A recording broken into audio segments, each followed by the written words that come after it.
Hey, what's up guys? FD Gross here. Just want to say thanks for watching my videos.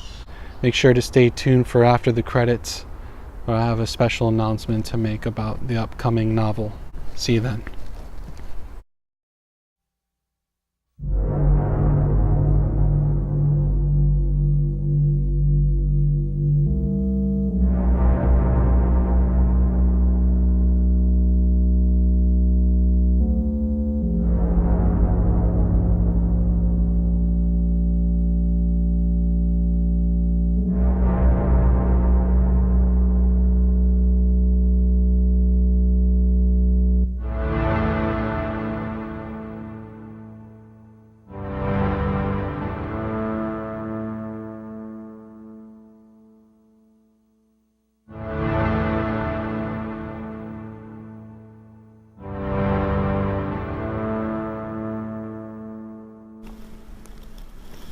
Chapter 25.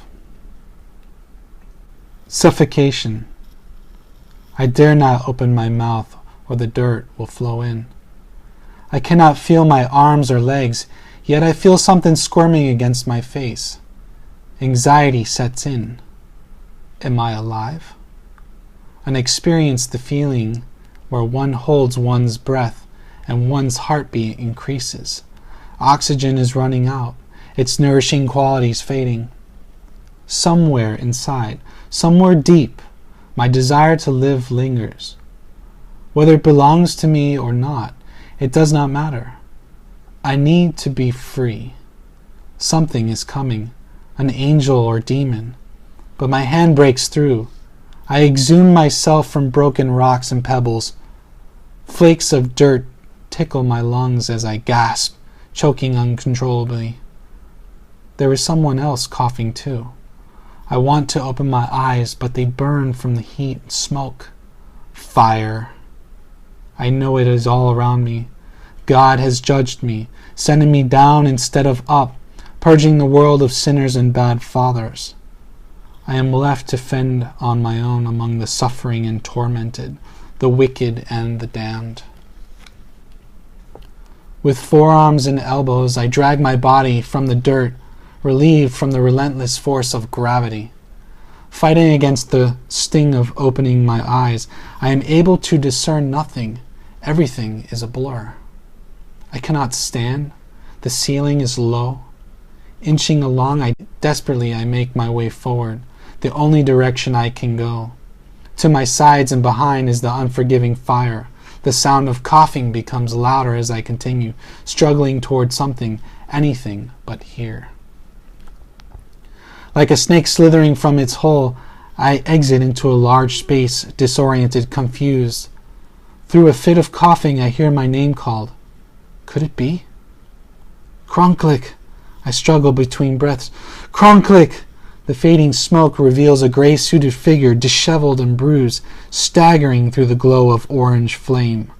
Like an angel sent to rescue me, there is comfort in seeing Kronklik. You're not dead. Kronklik manages a smile. That's the second time today you've said that. I want to laugh, but it hurts. I am weak at the knees, and Kronklik uses his cane to balance himself. Words cannot express how glad I am to have him down here with me. These past days of solitude have chipped away my soul. I do not know who I am anymore. Seems I have lost everything, including my own life. Dorian is gone, and the carnal Risi have him.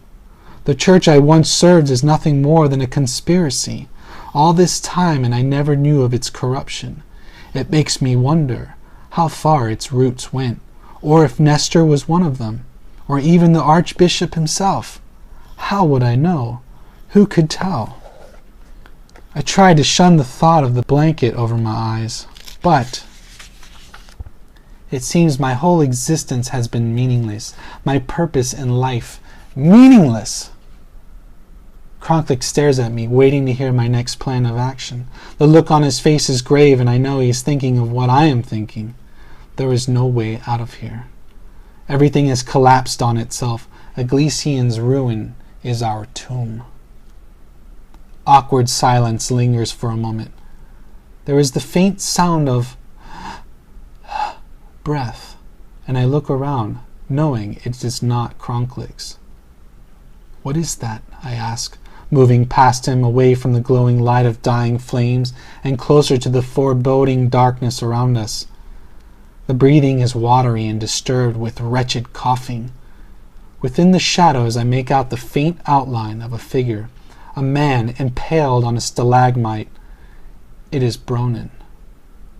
His body convulses with each attempt at movement. I try to make sense of the impossible angles his limbs, contorted and bloody, are positioned in. Legs and arms bent back and broken, Bronin reaches for the large stone spike protruding from his abdomen, but his fingertips, wet with blood, keep slipping off the glistening surface. Twitching like a web-snared fly, his head snaps toward me. Blood oozes from his mouth. His speech is watery. "Please," Bronin begs, but his words are lost in the gurgling of blood. I stand before him, watching his form tremble, coughing blood. I have no words for Bronin. The man has destroyed everything I ever loved. His eyes were once a brilliant blue, but now they are pale, the fierce gaze gone. Fear changes a man. Bronin tries to speak again, but there's too much blood. He will drown in it. Good. I feel a hand on my shoulder. I'm not sure how long Kronklik has been watching me, but I am grateful for his company. I have no idea what to do now. The one person I thought was my friend will die. The carnal Risi took my son, and I am trapped in this God-forsaken place. This is my punishment for falling away from faith. How could I not? Where has God been in all this? Villages attacked by monsters, churches corrupted by monsters, children kidnapped by monsters. These thoughts plague my mind, and I am sickened. I need to do something, but what? There is a faint glow beyond Bronin's body, and I stop. The hairs on my neck rise. Maybe it's a ghost coming to haunt me, or a monster coming to devour my flesh, but it's neither. A white light, ever-glowing, pulsates like a heartbeat. I can't stop myself. My blood races. I need to know. I have to know. "Lord Wolfgang," Kronklik calls from behind me, but it is too late. "Wait," he says again, but his voice is fading fast as I limp farther away, out of the darkness and into the light. Maybe some miracle will happen to me. Maybe I will be granted mercy one last time. This has happened before, and if my inclination is right, I will get to see her again. "Diana!" I call her name, but there is nothing, only the lingering echo of my weak voice. All around me the eerie glow of peony flowers illuminates the darkness, a trail of them, dozens of them. I keep limping. Kronklik is still calling behind me, but I ignore him. She is here, and I am so close. I come to stop before a massive pile of rocks where an avalanche fell into the depths of the surrounding dark. There are dozens of stones, but the source of white light glows underneath the rocks. I begin clearing stone after stone. The boulder I need to get to is trapped under so many. My Diana, she's here, she's here! Kronklik appears next to me, breathing heavily, yet saying nothing. He begins clearing the stones. No words are exchanged. One after another we move the stones until there is one left, but it is too heavy for me to move on my own. Kronklik joins my struggle to push the large boulder aside, and as it's wedged from its foundation, it rolls to the bottom of the pile with a dull crunch. The light dims after uncovering the hole, and I am left staring down into it, speechless. Kronklik's expression looks confused, and he turns to me with a puzzled look. Of course he would. He has never seen it. No one has, except two people. The hand of God. It lies in the dirt, unattended and forgotten, a powerful relic made so simple, two metal bars bound together by sharp, barbed wire. Picking it up, I hold it before me with one hand. God has a plan for vampires just as he has for humans, to give them a chance at redemption. But was God so merciful? Every ounce of me wants to cast it aside. Such a waste of time. This thing has only caused woe for me. Turning it over, I feel it is cold and heavy. My finger runs over the dark metal. It is said the ancient relic has the power to vanquish the vampire, to abolish the curse and restore humanity. I have seen it. The Glycian was proof of that. A strange sensation washes over me, something I have not felt in days. Hope. Purpose. It isn't God's presence I feel. Of course it's not. He has abandoned me all along with the rest of the world. It seems Browning was right about one thing. I look down at the holy relic in my hand and cannot forget how I found it in the first place. Thank you, Diana. Kronklik's voice startles me. His hand is like ice on my arm. Who are you talking to? No one, I say, tucking the device into my belt. He glances at it, then back at me. I could really use a cup of tea. Of course he could. What would I do without Kronklik? Kronklik's eyes seem to radiate in the dim light of the cavern. I suppose we should search for a way out, then. Indeed, I say, standing up. I know now nothing will stop me from saving my son. Nothing. Not even death. I would trade my soul for his life if I had to. Rock after rock, we searched through the wreckage of the subterranean ruins, hoping to feel a breeze through a crevice or a sign of moss growing on the ground. We search for what seems an eternity until finally our perseverance pays off. There, at the top of a large rock formation, rays of daylight part the darkness. It has never felt better to see the sun.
What's up, guys? Thanks for taking a walk with me today. So, I know it's been a long journey bringing to you the Wolfgang Audiobook to you onto YouTube. All 25 chapters are there, and then the prologue. I appreciate you taking that journey with me. It's been a long process, it has. And I appreciate everybody who's helped out along the way. And I couldn't do it without you guys, all your support, everybody on social media, that sort of thing. I am working on my new novel entitled Inquisition, which is the second book of the Wolfgang series. And hopefully I'll be able to bring it to you sometime in 2018, although I'm not sure exactly when in 2018 that'll be. It is a lengthy process, and I want to make sure that whatever I do write, whatever I put out there, is to the best of my power and knowledge and ability, so because I want everybody to enjoy it. Again, thanks for your dedication, and please feel free to leave comments, leave your likes, check out my web pages, wolfgangchronicles.com, check out Facebook, check out my Twitter. I'll be bringing updates on Inquisition, moving this point forward. So again, thanks a lot, appreciate it. Till next time, thanks again, bye.